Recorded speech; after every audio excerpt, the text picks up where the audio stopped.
Video में अंत तक बने रहिएगा और अगर वीडियो पसंद आए तो वीडियो को सब्सक्राइब कीजिएगा और बेल आइकन पर क्लिक कीजिएगा और प्लीज़ लाइक करना मत भूलिएगा।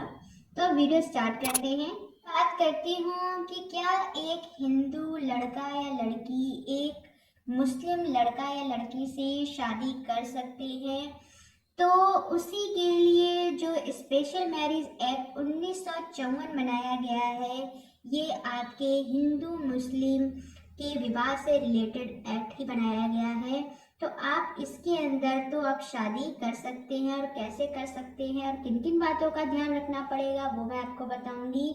पहले मैं बताती हूँ कि हिंदू विवाह के तहत क्या चीजें आती हैं और मुस्लिम विवाह के तहत क्या चीजें होती हैं। तो मैं पहले बात करूंगी मुस्लिम कानून के तहत आप शादी करना चाहते हैं और लड़का मुस्लिम है और लड़की हिंदू है, तो उसके लिए पहले लड़की को मुस्लिम धर्म में रूपांतरण कराना पड़ेगा। उसके बाद वो शादी होती है तो वो वैध मानी जाएगी और उसमें कोई ऑब्जेक्शन नहीं होगा, बाकी बेसिक जो रिक्वायरमेंट है उसको पूरा करते हुए। और हिंदू कानून के तहत अगर बात करते हैं तो इसमें रूपांतरण का कोई नया प्रोसेस नहीं होता है। उसमें क्या होता है कि अगर कोई हिंदू लड़का है वो किसी मुस्लिम लड़की से शादी करना चाहता है तो उसके लिए एक नामांकन संस्कार जैसा समारोह होता है, वो आर्य समाज के थ्रू भी कराया जाता है। आप उस संस्कार के थ्रू हिंदू धर्म को अपना कर फिर आप शादी कर सकते हैं।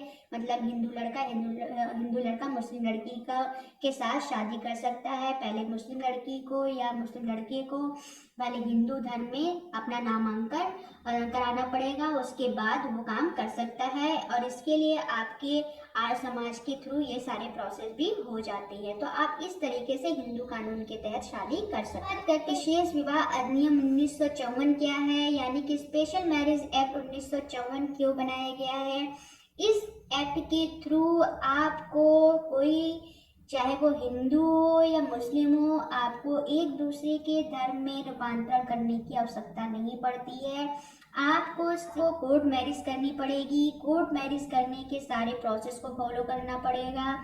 उसके लिए आपको आपके ज़िले में जो भी विवाह न्यायालय बना होगा वहाँ के रजिस्ट्रार के सामने फॉर्म भरना पड़ेगा। हाँ, उसकी ये शर्त है कि पहले आपको फॉर्म भरेंगे तो उस शादी से रिलेटेड आपको वहाँ पर एक नोटिस जारी होगी। वहाँ पर अगर किसी को शादी से कोई आपत्ति है तो वो वहाँ पर आकर उस आपत्ति को बता सकता है या आपत्ति के लिए ऑब्जेक्शन कर सकता है। तो इसके लिए आप डायरेक्ट कोर्ट मैरिज के लिए जा सकते हैं स्पेशल मैरिज एक्ट 1954 के तहत। उसमें प्रोसेस को फॉलो करते हुए इसमें क्या क्या प्रोसेस है, उसमें क्या है, पहले आपको एक फॉर्म भरना पड़ेगा। फॉर्म भरने के बाद वहाँ पर एक प्रकाशन जारी होगा। प्रकाशन जारी करने का मतलब ये है कि अगर वो प्रकाशन आपके जिले में के विवाह नियम या जिले के जो रजिस्ट्रार ऑफिस बना होगा, विवाह का ऑफिस बना होगा, वहाँ पर जारी होगा कि वहाँ पर जारी किया जाएगा, प्रकाशन जारी किया जाएगा। और उस प्रकाशन को देखने के बाद किसी को आपत्ति है तो आपत्ति के लिए वहाँ आ सकता है।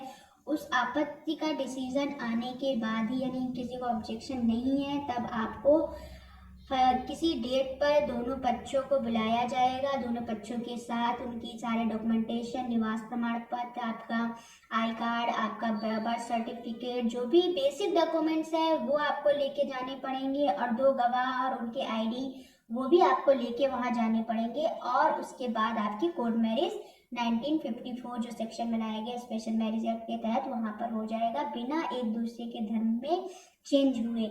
तो आप इस तरीके से जाकर आप शादी कर सकते हैं। इसके थ्रू तो आप कोर्ट मैरिज कर सकते हैं और इसके बाद भी आप अपनी संतुष्टि के लिए आपके जो धर्मों में जिस तरीके से शादी की जाती है आप उस धर्मों के हिसाब से भी शादी, उन तरीकों को या संस्कारों के हिसाब से भी आप शादी कर सकते हैं। यहाँ पे ये ध्यान देना चाहिए कि इस्लाम में मुसलमानों को गैर मुसलमान या यहूदी या ईसाइयों में शादी करने के लिए स्पष्ट रूप से मना किया गया है। और हिंदू में इस तरीके का विवाह, यानी कि हिंदू नियम के थ्रू अगर कोई विवाह करता है तो वो पूरी तरीके से वैध माना जाता है। मुस्लिम धर्म के अनुसार अगर इस तरीके की शादी होती है तो वह उसे मान्यता नहीं देते हैं, वह उसे व्यभिचार का रिश्ता मानते हैं, यानी पापी रिश्ता मानते हैं। बट हिंदू में ये एक्ट के थ्रू अगर आप शादी करते हैं तो उसे पूरी तरह से मान्यता दी जाती है। यही कारण है कि अगर कोई मुसलमान गैर मुसलमान की से शादी करता है तो वहाँ पर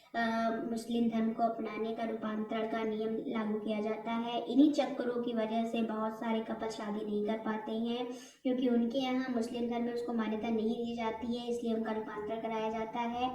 तो आप इन सब चीज़ों को समझते हुए अगर आप हिंदू हैं तो मुस्लिम में शादी करना चाहते हैं, और अगर आप मुस्लिम और हिंदू में शादी करना चाहते हैं तो इन सब बातों का ध्यान में रखते हुए ही आप शादी करिए।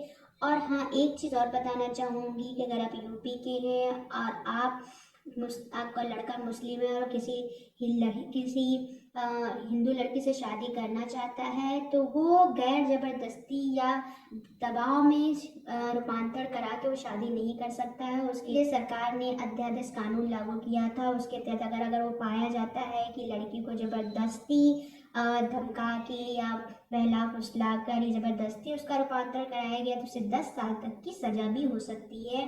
तो इन सब चीज़ों का ध्यान रखिएगा। और अगर आप हिंदू मुस्लिम में शादी करना चाहते हैं तो आपके लिए ही स्पेशल मैरिज एक्ट बनाया गया है, और अपने अपने मुस्लिम कानून को ध्यान में रखते हुए और हिंदू कानून को ध्यान में रखते हुए ही शादी कीजिएगा। आई होप अगर आपको वीडियो पसंद आया हो तो वीडियो को लाइक कीजिएगा, सब्सक्राइब कीजिएगा और बेल आइकन पर क्लिक कीजिएगा। Thank you.